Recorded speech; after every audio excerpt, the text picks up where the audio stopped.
Hey guys, welcome back to Stuff and Things for your daily dose of nerd news. On today's episode, we're going to talk about the big reveals from Valve, how to turn your old CDs into something useful, and some good news on the HIV/AIDS front. So first up for today, a bit of gaming news for you guys, something this big needs to be covered. Valve announced last week that they'd have 3 big reveals coming for us this week, and they start off with something real strong. They've announced the Steam OS. If you're not familiar with Steam is, then you don't play video games on your PC. It's the platform for pretty much everything. It started off way back with the launch of Half-Life 2, and it's just become the dominant platform for just get your games, updating your games, ridiculous sales. It's great. So what they've gone ahead and done is develop this new operating system based on the Linux platform, like Android is. And the idea is to then replace Windows for any sort of gaming rig. This announcement coincides with the speculation, but everyone kind of knows it's happening, of Valve doing their own Steam box. First they did the operating system, then they launched the actual kind of console thing, where you have a modular PC that you can upgrade whenever you need it, but does come at some sort of discounted or lesser price because you're using that Steam platform. Because they have such a wide installer user base, they can sell it to you for a little bit cheaper. You still get it something amazing. It's streamlined for you, because apparently the Steam OS is going to be amazing for the gaming side, and you get to buy all the Steam games on all the wonderful Steam sales. And since it's at Linux based, there's going to be no licensing fees, meaning any company can choose this over Windows, again, for that whole gaming rig thing. And with Steam having over 50 million registered users, that's a pretty big audience they can appeal to. So moving along, with the rise of iTunes and other types of platforms for doing music storage stuff, CDs have kind of become a thing of the past, except for some of you weird neo-Luddites out there.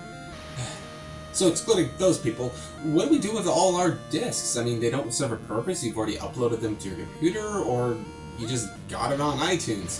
They're just going to fill up in landfills? That doesn't seem like it's a good idea. A group of researchers from Taiwan devised a way of converting CDs into sewage cleaners.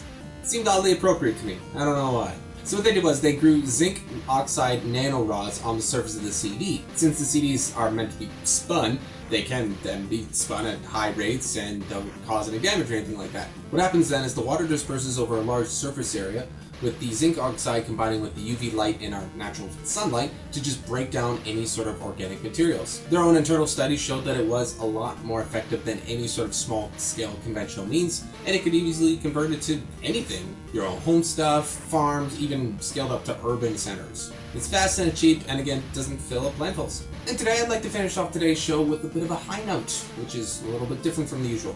The UN Center thing for AIDS has released a report that basically states that we're on really good track for actually eliminating HIV and AIDS infections around the world. According to their figures, 2.3 million people died of AIDS-related and HIV-related sickness in 2005. Compare that to then just last year, it's down to 1.6 million. That's a 30% drop. Even more encouraging is the infection rates in children, which has been halved since 2001. The authors of the report state that the increased success we've seen has really come from the widespread access to antiviral medications, which can halt the infection of just being HIV, which still sucks, but at least it stops it becoming AIDS, and if you have AIDS, any sort of little minor infection can unfortunately lead to your death. Though the report did note that not enough is being done to help people in sort of high-risk areas, like the drug users who inject themselves with various things. Apparently they didn't look at BC and our wonderful safe injection sites where we help a ton of people with this sort of problem. Look at the numbers that we did a report on early in the year. We're doing some good work out here. Clearly, the UN does not love Canada. That's the only answer. But that's it for today, guys. I actually have 2 questions for you, and they're both about the big Steam announcement. First off, would you be interested in a platform that isn't actually going to cost anything? If you are a custom PC builder, it'd be great to save that $100 and just load up the Steam OS. Sounds pretty tempting. And secondly, do you think the whole free announcement thing is just a freaking shot in the nuts to all us people waiting for Half-Life 3? Are they going to finally announce Source 2 and Half-Life 3? Probably not. Let me know in the comments down below what you think either way. And of course, if you like what you've seen, do not forget to hit the like and subscribe buttons wherever they happen to be. And we'll check you on the next video.